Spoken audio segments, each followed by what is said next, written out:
আন্তর্জাতিক গুম প্রতিরোধ দিবস আজ, জাতিসংঘ সনদে সই করল বাংলাদেশ। প্রধান উপদেষ্টার সাথে বিএনপির বৈঠক, রাজনৈতিক দলগুলো নিয়ে সংলাপের তাগিদ।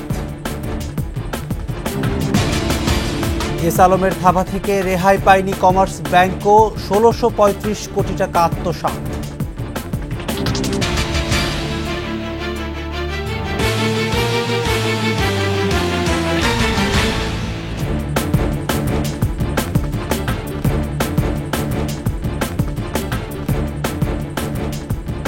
শুনছিলেন ফার্স্ট সিকিউরিটি ইসলামী ব্যাংক পিএলসি সংবাদ শিরোনাম। আমন্ত্রণ ২১শে সংবাদে, সাথে আছি আমি প্রণব চক্রবর্তী।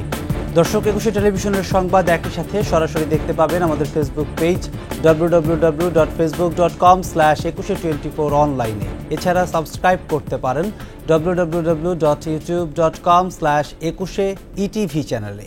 এছাড়া সংবাদে আরও থাকছে।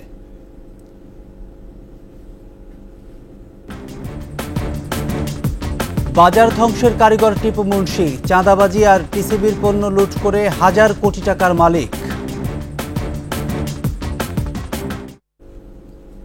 আন্তর্জাতিক গুম প্রতিরোধ দিবস আজ। বিশ্বের বিভিন্ন দেশে গুম ব্যক্তিরা এখনও অসহনীয় চ্যালেঞ্জের মুখে রয়েছে উল্লেখ করে তাদের সহায়তায় সমন্বিত পদক্ষেপ নেয়ার আহ্বান জানিয়েছে জাতিসংঘ। যৌথ বিবৃতিতে সংস্থাটির মানবাধিকার বিষয়ক বিশেষজ্ঞরা জানান, ন্যায় বিচার ও ক্ষতিপূরণ নিশ্চিত করা সত্ত্বেও বিশ্বের বিভিন্ন দেশে এখনও গুমের শিকার হওয়া ব্যক্তিরা নীরব থাকছেন, অনেকে অভিযোগও তুলে নিচ্ছেন। এ অবস্থায় আগামী বছর ১৫ জানুয়ারি সুইজারল্যান্ডের জেনেভায় ওয়ার্ল্ড কংগ্রেস অন এনফোর্সড ডিসঅ্যাপিয়ারেন্সেস সম্মেলনে গুম প্রতিরোধে সমন্বিত পদক্ষেপ নেওয়া হচ্ছে বলেও জানান তারা। ২০১০ সাল থেকে ৩০ আগস্টকে গুমের শিকার ব্যক্তিদের স্মরণে আন্তর্জাতিক দিবস হিসেবে ঘোষণা করা হয়।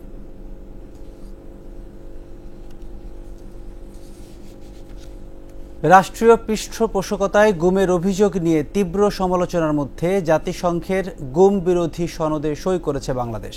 উপদেষ্টা পরিষদের সভায় চুক্তিতে সই করেন অন্তর্বর্তী সরকারের প্রধান উপদেষ্টা ডক্টর মোহাম্মদ ইউনূস। সভায় রহিত করা হয় জাতির পিতার পরিবারের সদস্যদের নিরাপত্তা অধ্যাদেশ, অর্থ পাচার রোধে কালো টাকা সাদা করার বিধি এবং রীতিও বন্ধের সিদ্ধান্ত দিয়েছে উপদেষ্টা পরিষদ। আকবর হোসেন সুমনের রিপোর্ট। রাষ্ট্রীয় অতিথি ভবন যমুনায় প্রধান উপদেষ্টার সভাপতিত্বে অন্তর্বর্তী সরকারের উপদেষ্টা পরিষদের চতুর্থ সভা। ঘণ্টা তিনেকের এই বৈঠকে international convention for the protection of all persons from force disappearance শিরোনামের গুম বিরোধী আন্তর্জাতিক সনদে সই করেন প্রধান উপদেষ্টা। সুনির্দিষ্ট ইস্যুগুলোতেও নেওয়া হয় কার্যকরী সিদ্ধান্ত। সভা শেষে গুম বিরোধী আন্তর্জাতিক সনদে বাংলাদেশের যুক্ত হওয়াকে মাইলফলক বলে মন্তব্য করেন অন্তর্বর্তী সরকারের উপদেষ্টা। যারা গুমের শিকার হয়েছেন তারা একটা সুরক্ষা পাবেন, সেই মেসেজটা গেল। দ্বিতীয় মেসেজটা গেল যে সরকারি পর্যায় থেকে যে ফ্যাসিবাদ কায়েম রাখার জন্য বিভিন্ন প্রতিষ্ঠানকে ব্যবহার করে এই বিরুদ্ধ মতকে দমন করার জন্য গুম করে ফেলা, এইখানেও একটা শক্ত বার্তা গেল যে এসব আর হবে না। বিভিন্ন মতামতকে দমায় রাখার জন্য এই কাজগুলো করে এবং সেখানে সে কতগুলো যুক্তি দেয়, যেমন সরকার বিরোধিতা করছিল, জাতীয় স্বার্থের পরিপন্থী কাজ করছিল, এই সমস্ত কখনো জাস্টিফাই করা যায় না। এই প্র্যাকটিসগুলো মাস্ট স্টপ। শুধুমাত্র একটি পরিবারের সদস্যদের রাষ্ট্রীয় বিশেষ সুবিধা দেয়া সুস্পষ্ট বৈষম্য, এই যুক্তিতে জাতির পিতার পরিবারের নিরাপত্তা অধ্যাদেশও রহিত করা হয়েছে। আমাদের এই সরকারটা হচ্ছে একটা বৈষম্য বিরোধী আন্দোলনের আউটকাম। তো সেখানে আদৌ নিরাপত্তা সংস্থা মনে করে কিনা যে এরকম দরকার আছে, সেখানে উত্তরটা হচ্ছে এরকম বিশেষ নিরাপত্তার দরকার আছে বলে তারা মনে করে না, আর এটাকে বৈষম্যমূলক মনে করা হয়েছে, সেটার ভিত্তিতেই সিদ্ধান্ত গ্রহণ করা হয়েছে। কালো টাকা সাদা করার বিধি ও রীতি বান্ধেও সিদ্ধান্ত নিয়েছে উপদেষ্টা পরিষদ। কালো টাকা সাদা করার যে বিধি এবং রীতি, সেটা বন্ধ করে দেওয়া হবে।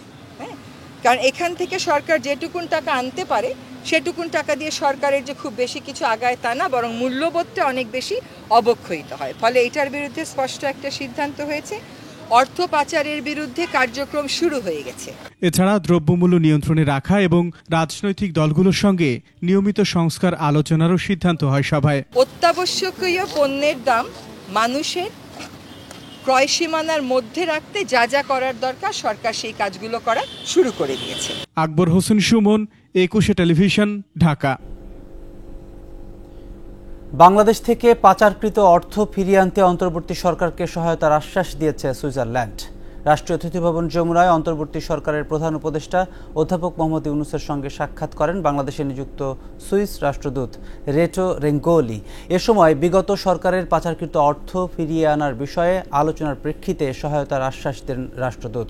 অর্থনীতি শক্তিশালী করতে অন্তর্বর্তী সরকারের পাশে থাকার কথাও জানান সুইস প্রতিনিধি। পরে প্রধান উপদেষ্টার সঙ্গে সৌজন্য সাক্ষাৎ করেন বাংলাদেশে নিযুক্ত অস্ট্রেলিয়ার ভারপ্রাপ্ত হাইকমিশনার নাদিরা সিম্পসন। ছাত্র জনতার আন্দোলনে নিহতদের প্রতি সমবেদনা জানিয়ে অন্তর্বর্তী সরকারকে সব ধরনের সহযোগিতার আশ্বাস দেন হাই কমিশনার নাদিরা।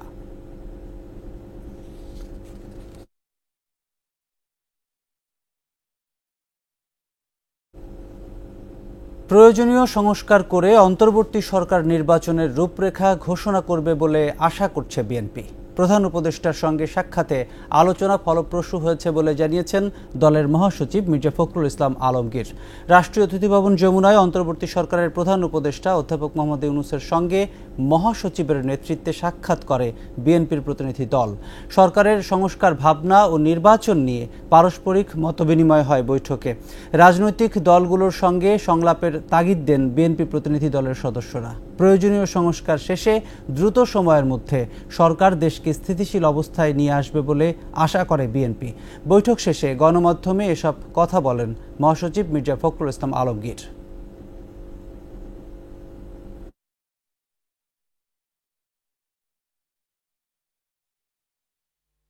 ফলপ্রসূ আলোচনা হয়েছে এবং আমরা অত্যন্ত আশাবাদী হয়েছি যে এই অন্তর্বর্তীকালীন সরকার যার নেতৃত্বে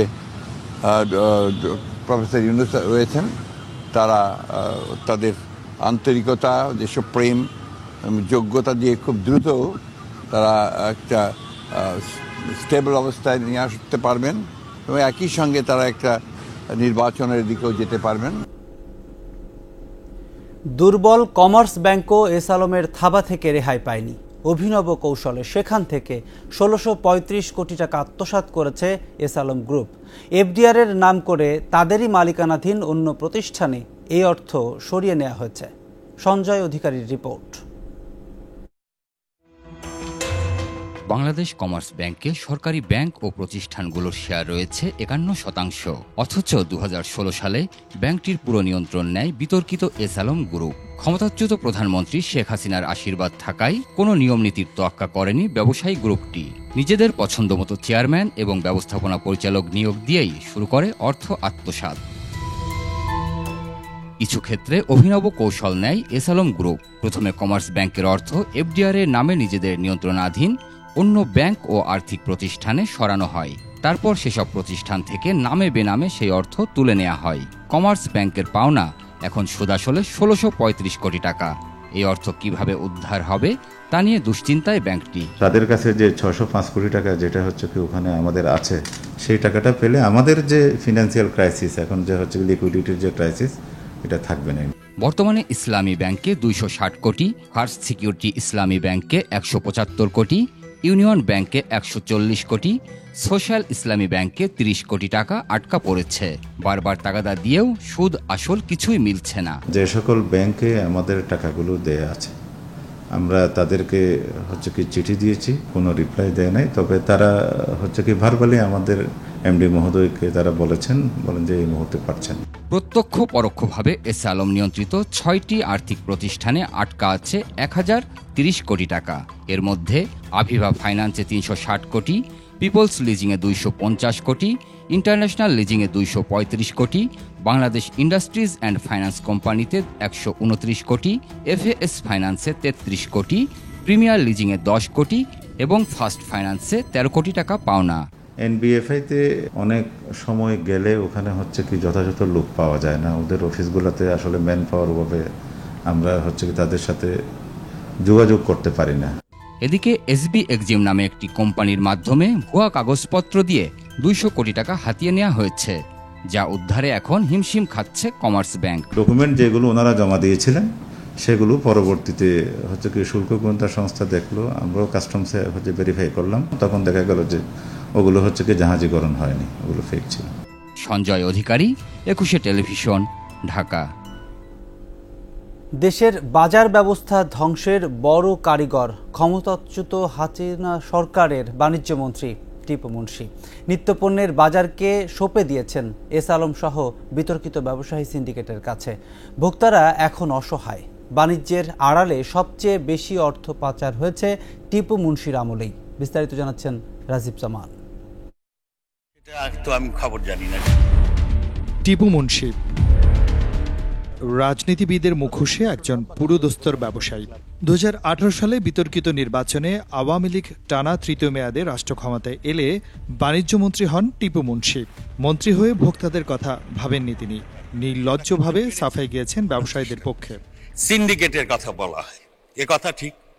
বড় বড় গ্রুপগুলাই একসাথে অনেক বেশি ব্যবসা করেন, আমরা চেষ্টা করি, কিন্তু আমাদের একটা জিনিস লক্ষ্য রাখা দরকার। আমরা যাদের জেলে ভরলাম, জরিমানা করলাম, সেটা হয়তো করা সম্ভব, কিন্তু তাদের যে ক্রাইসিসটা হঠাৎ করে তৈরি হবে, আমাদের তো সেটা সইতে কষ্ট হবে। তার আমলেই আমদানি নির্ভর নিত্যপণ্যের বাজার নিম্নবিত্তের নাগালের প্রায় বাইরে চলে যায়। এস আলম সহ দেশের কয়েকটি বড় ব্যবসায়ী গ্রুপের সিন্ডিকেটে ঢুকে পড়েন তিনি। এই সিন্ডিকেটের কাছ থেকেই টিসিবির জন্য অস্বাভাবিক দামে তেল, চিনি, ডাল কেনার একের পর এক চুক্তি হয় সরকারের সাথে। লুটপাট হয় রাষ্ট্রের হাজার হাজার কোটি টাকা। লুণ্ঠিত অর্থের বড় অংশ পান শেখ হাসিনা সহ তার পরিবারের সদস্যরা। ট্রিগার টিপাটা তো ইজি, গুলি একবার বেরিয়ে গেলে তো ফেরত জানা যাবে না। টিপু মুনশি বাণিজ্যমন্ত্রী থাকাকালে বাণিজ্যের আড়ালে সবচেয়ে বেশি অর্থ পাচার হয়েছে। 2022-23 অর্থ বছরেই রপ্তানি আয়ের $12 বিলিয়ন দেশে আসেনি। বাংলাদেশি মুদ্রায় যা প্রায় 1,40,000 কোটি টাকা। শেখ পরিবারের যোগসাজশেই এই অর্থ পাচার হয়েছে বলে বিশ্বাসযোগ্য অভিযোগ রয়েছে। সিন্ডিকেট আছে, সিন্ডিকেট ভাঙবো বা কিছু এই ধরনের কথা তো বলি। টিপু মুনশি নিত্যপণ্যের বাজারে যে আগুন লাগিয়ে গেছেন এখনো নিয়ন্ত্রণে আসেনি। খাদ্য মূল্যস্ফীতি এখন 14%-এরও বেশি। সক্রিয় আছে সিন্ডিকেটও, যা ভাঙার চেষ্টা করছেন বৈষম্য বিরোধী ছাত্ররা। বাংলাদেশ ভোক্তা অধিদপ্তর থেকে ঊর্ধ্বতন দায়িত্বশীল এসেছে বাজার মনিটরিং করার জন্য। আপনারা আমাদেরকে সহযোগিতা করুন। রাজীব জামান, 21 টেলিভিশন, ঢাকা। এদিকে ক্ষমতার দাপটে শুধু বিরোধী দল নয়, নিজ দলের নেতাকর্মীদেরও কোণঠাসা করে রেখেছিলেন ক্ষমতাচ্যুত শেখ হাসিনা সরকারের বাণিজ্যমন্ত্রী টিপু মুনশি। দখল, চাঁদাবাজি আর টিসিবির পণ্য লুট করে কামিয়েছেন হাজার কোটি টাকা। আলী হায়দার রনির ক্যামেরায় রংপুর বিভাগীয় প্রতিনিধি লিয়াকত আলী বাদলের তথ্যচিত্রে। বিস্তারিত থাকছে ডেস্ক রিপোর্টে। আমি বললাম যে আমি যা আপনাকে দিলে আমি কবরস্থানে জায়গা নেই, আমি কোথায় যাব? কথা না, আমি জমি সোজা করব, আমাকে দাও। আমি বলি আমি দিব না, আমি গাছ লাগাবো। তখনও জোর করি দখল করে নিয়ে গেছে। এমন মুন্সিয়ানা দেখেই স্থানীয়দের জায়গা দখল করেন সাবেক বাণিজ্যমন্ত্রী ও প্রভাবশালী নেতা টিপু মুনশি। গোপালগঞ্জের বাসিন্দা টিপু মুনশি একসময় পরিবার নিয়ে চলে যান রংপুরে। সদরের পীরগাছায় টিনের চালাঘরে শুরু করেন বসবাস। এক পর্যায়ে জড়িয়ে পড়েন আওয়ামী লীগের রাজনীতিতে। এরপর আর পিছন ফিরে তাকাতে হয়নি। ম্যাজিকের মতোই পাল্টে যায় তার জীবন। 2008 সালে আওয়ামী লীগের মনোনয়ন নিয়ে প্রথমবারের মতো হন সংসদ সদস্য। এরপর থেকেই রংপুরে একচ্ছত্র আধিপত্য বিস্তার করেন টিপু মুনশি। 2014, 18 ও 24 সালের জাতীয় সংসদ নির্বাচনে ভোট ডাকাতির মাধ্যমে হন সংসদ সদস্য। দুদফায় বসেন বাণিজ্য মন্ত্রণালয়ের চেয়ারে। পীরগাছায় ক্যাডার বাহিনী তৈরি করে চাঁদাবাজি আর জমি দখলে মূর্তিমান আতঙ্ক হয়ে ওঠেন টিপু মুনশি। টিসিবির পণ্য কেনার নামেও চালাতেন কমিশন বাণিজ্য। প্রভাব খাটিয়ে নগরের নবদ্বীপগঞ্জ ও মধুপুরে তৈরি করেছেন দুটি বিশাল কোল্ড স্টোরেজ। স্থানীয়দের জমি দখল নিয়ে ছেলে অপু মুনশির নামে গড়েছেন ক্যান্সার হাসপাতাল। নগর জুড়ে নামে বেনামে কিনেছেন বেশ কয়েকটি ফ্ল্যাট। ঢাকায় প্লট ফ্ল্যাট ছাড়াও বিদেশে আছে বাড়ি ও ব্যবসা প্রতিষ্ঠান। এখানে ওই যে ক্যান্সার হাসপাতাল দিল, এখানে স্টোর দিছে। টিপু মুনশি রংপুরের বিভিন্ন এলাকায় জমি দখল করেছে। রংপুর 4 আসনের জনগণ তাকে কখনোই ভোট দেননি, সে নিজে নিজে নির্বাচিত হয়েছেন। বিরোধী দলের নেতাকর্মীদের বিরুদ্ধে মামলা দেওয়াতেও টিপু মুনশি ছিলেন সিদ্ধহস্ত। দুর্নীতির মাধ্যমে শত শত হাজার হাজার কোটি টাকা তারা টাকার মালিক হয়েছে। টিপু মুনশি গ্রেফতার হওয়ায় উল্লিখিত এলাকার মানুষ তার অবৈধ সম্পদ জব্দ করা সহ দৃষ্টান্তমূলক শাস্তির দাবি তাদের। মানুষকে জিম্মি করে রক্ত শুষে খাওয়া এই টিপু মুন্সির ফাঁসি নিশ্চিত করার জন্য রংপুরের মানুষের সোচ্চার হয়েছে। খুরশিদ আলম মুকুল, ডেস্ক রিপোর্ট, 21 টেলিভিশন। নিচ্ছি বিরতি, যখন ফিরছি তখন থাকছে। কুষ্টিয়া পৌরসভার নতুন 9 ওয়ার্ডে ছোঁয়া লাগেনি উন্নয়নের, অন্তহীন দুর্ভোগে বাসিন্দারা।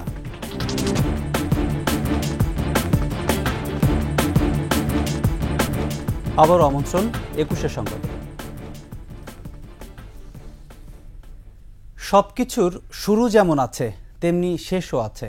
মহাকাশে সভ্যতার ইতিহাস করে আন্তর্জাতিক মহাকাশ স্টেশনের আয়ুও প্রায় শেষের দিকে। 2031 সাল নাগাদ এটিকে ছুঁড়ে ফেলা হবে প্রশান্ত মহাসাগরের দুর্গম নিমো পয়েন্ট এলাকায়।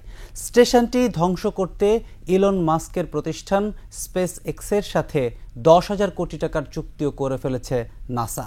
21 স্পেশালে আশরাফ শুভর 2 পর্ব প্রতিবেদনের প্রথমটি আজ। পৃথিবীর বাইরে মানুষের একমাত্র স্থায়ী আবাসস্থল আন্তর্জাতিক মহাকাশ কেন্দ্র ISS। নির্মাণ কাজ শুরু 1998-তে, আনুষ্ঠানিকভাবে যাত্রা শুরু করে 2000-এ। ভাসমান এই গবেষণাগারে প্রথম পা রাখেন 2 রুশ নভোচারী সের্গেই ক্রিকালেভ ও ইউরো গিটজেনকো। যুক্তরাষ্ট্রের বিজ্ঞানী উইলিয়াম শেফার্ডও তাদের সঙ্গী ছিলেন। প্রযুক্তিগত দিক দিয়ে মানুষের সবচেয়ে বড় সাফল্য এই স্টেশন তৈরি হয়েছে 4 দেশ ও একটি সংস্থার উদ্যোগে। যুক্তরাষ্ট্র ও রাশিয়া স্টেশনটির নেতৃত্বে থাকলেও ইউরোপ, কানাডা ও জাপান রয়েছে সহযোগীর ভূমিকায়। এই পর্যন্ত 20 দেশের 200-র বেশি নভোচারীর পা পড়েছে এই মহাকাশ কেন্দ্রে। বলা হয় যাত্রা শুরুর পর থেকে এটি কখনো মানব শূন্য থাকেনি।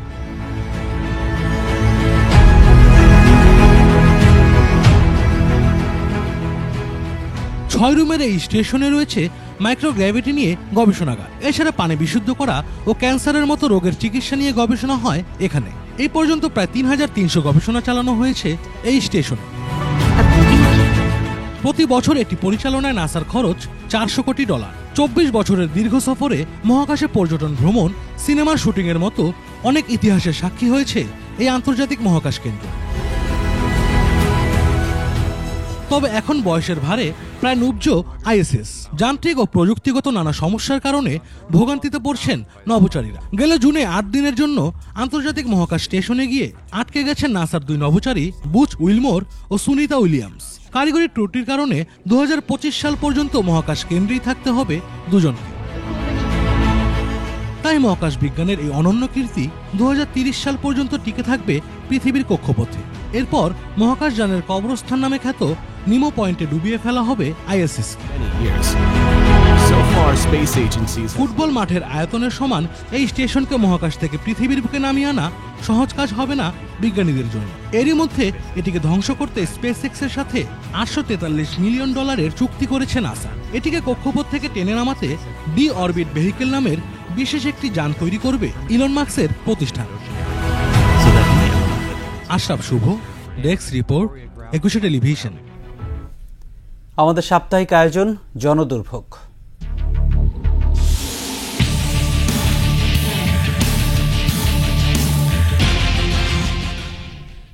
কুষ্টিয়া পৌরসভার নতুন ওয়ার্ডের বাসিন্দাদের দুর্ভোগের শেষ নেই। কর বাড়লেও নেই নাগরিক সুবিধা। নানা দুর্ভোগ নিয়ে চরম ক্ষুব্ধ নাগরিকরা। কুষ্টিয়া প্রতিনিধি জহুরুল ইসলামের তথ্য ও ছবিতে ডেস্ক রিপোর্ট। 42 বর্গ কিলোমিটার আয়তনের প্রথম শ্রেণীর কুষ্টিয়া পৌরসভার ওয়ার্ড সংখ্যা 21টি। এর মধ্যে 2015 সালে নতুন সংযোজন হয় 9টি ওয়ার্ড। 9 বছর পেরিয়ে গেলেও কোনো উন্নয়ন নেই নতুন করে যুক্ত হওয়া এসব ওয়ার্ডে। 13 নম্বর ওয়ার্ডের কাউন্সিলর মাহবুব আলম পাখির বাসার প্রাচীর সংলগ্ন এলাকার মানুষের চলাচলের জন্য একটি গুরুত্বপূর্ণ সড়ক রয়েছে। বর্ষায় সেটি কাদাময় হয়ে যায়। শুধু এ সড়ক নয়, 13 নম্বর ওয়ার্ডের 90 ভাগের বেশি সড়ক ব্যবহার অনুপযোগী। এতে চরম ক্ষুব্ধ নাগরিকরা। 9 বছর ধরে পৌরসভা হয়েছে, কোনো পৌরসভার কোনো কাজের উন্নয়ন না। এই তো দেখছেন উন্নয়নের গতি। হাঁটতে পারি না, আমার রাস্তাটা তো বারবারই বলি কিন্তু হয়ে যাবে। একই অবস্থা অন্য ওয়ার্ডগুলোর। অল্প বৃষ্টিতে জমে হাঁটু পানি। ভোটের আগে প্রতিশ্রুতি দিলেও তার বাস্তবায়ন নেই। 100% রাস্তার মধ্যে প্রায় 70% রাস্তায় 13 নম্বর ওয়ার্ডে খারাপ। বৃষ্টি হলে মানে 1 হাত 1.5 হাত গাড়ি যায়, ভ্যান নিয়ে ঢোকা যায় না। নতুন করে পৌরসভাভুক্ত হওয়া এলাকার উন্নয়ন না হওয়ায় নাগরিকদের মতোই হতাশ কাউন্সিলররা। একজন কাউন্সিলর হিসেবে মাসিক মিটিংয়ে কান্নাপঞ্জক্ত করেছে যে আমার অবস্থা চরম খারাপ, আমাদের এলাকায় বিশেষ কিছু বরাদ্দ টরাদ্দ দিয়ে পৌরসভার ফান্ড থেকেই কিছু রাস্তাঘাট করে দেওয়া হবে, কিন্তু এগুলো মেয়র মহোদয় আমলেই নেয় না। সচেতন নাগরিকরা বলছেন, পৌরকর, পানির বিল সহ সব খরচ বাড়লেও সেবা একটুও বাড়েনি। আমরা অনেকবার পৌরসভা মেয়রের কাছে গিয়েছি, কথা বলেছি, তাকে জানিয়েছি, আমাদের আশ্বাস পেয়েছি আমরা বিভিন্ন ওয়ার্ড কাউন্সিলের কাছ থেকে, মেয়রের কাছ থেকে, কিন্তু শুধু আশ্বাসের মধ্যেই কথাগুলো সীমাবদ্ধ থাকতেছে। পৌরসভা প্যানেল মেয়র জানান, 2015 সালে নির্বাচনের পর নতুন ওয়ার্ডগুলোতে উন্নয়নের জন্য মেগা প্রকল্পের কথা বলা হলেও তা বাস্তবায়ন হয়নি।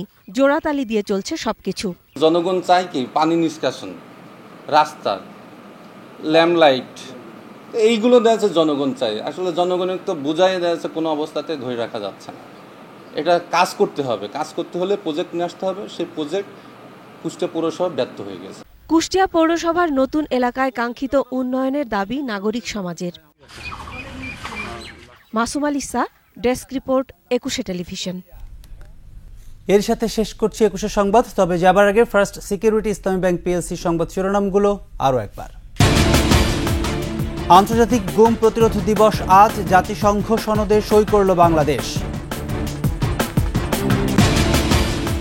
প্রধান উপদেষ্টার সাথে বিএনপির বৈঠক, রাজনৈতিক দলগুলো নিয়ে সংলাপের তাগিদ। এস আলমের থাবা থেকে রেহাই পায়নি কমার্স ব্যাংকও, 1635 কোটি টাকা আত্মসাৎ।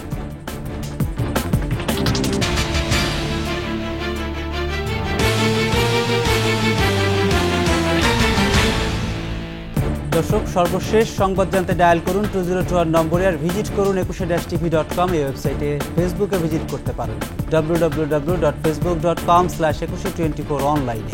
এছাড়া সাবস্ক্রাইব করতে পারেন www.youtube.com/21etv চ্যানেলে। এতক্ষণ সঙ্গে থাকার জন্য ধন্যবাদ। পরবর্তী সংবাদ সকাল 10টা 55 মিনিটে দেখার আমন্ত্রণ রইল 21-এর সাথে।